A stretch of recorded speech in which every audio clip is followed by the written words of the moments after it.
Greetings. The IRS Reddit community compiled this information for anyone interested in how wealthy political pressure groups can be recognized as churches.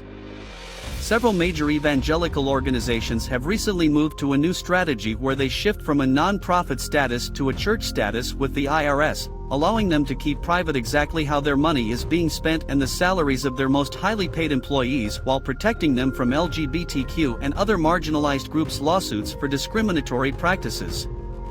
The IRS classifies churches as public charities, not private foundations, and describes 14 characteristics, including a recognized creed and form of worship, an ecclesiastical government, established places of worship, regular congregations, and Sunday schools for the young.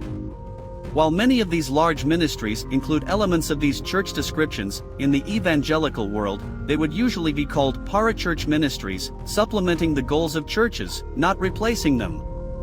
For decades, the U.S. tax code has allowed non-profit organizations, including religious ones, to be exempt from most taxes. Tax-exempt organizations, not houses of worship, must also complete an annual tax form 990.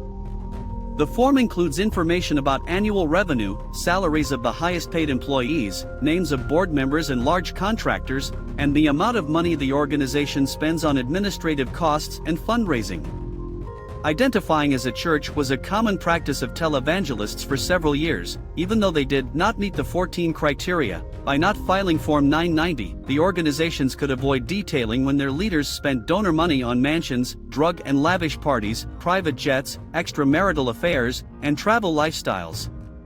Primarily right-wing advocacy groups are registering with the IRS as churches.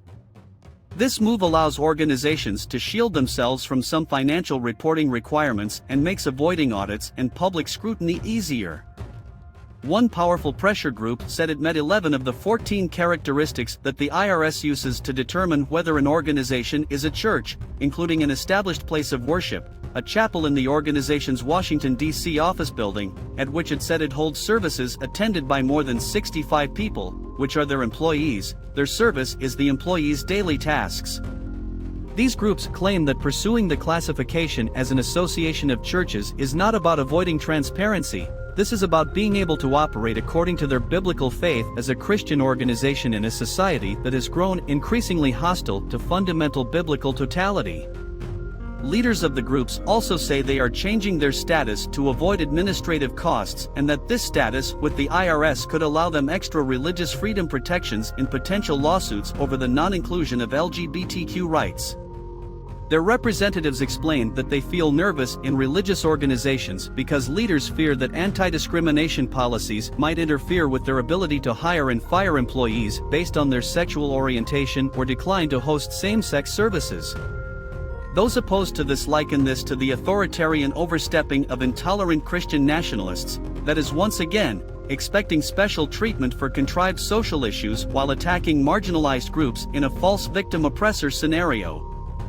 They also feel that if any group can have church status while exercising significant influence on the government in a way that is directly harmful and intolerant to citizens who are members of marginalized groups, then the entire United States approach to non-profit status needs to be overhauled.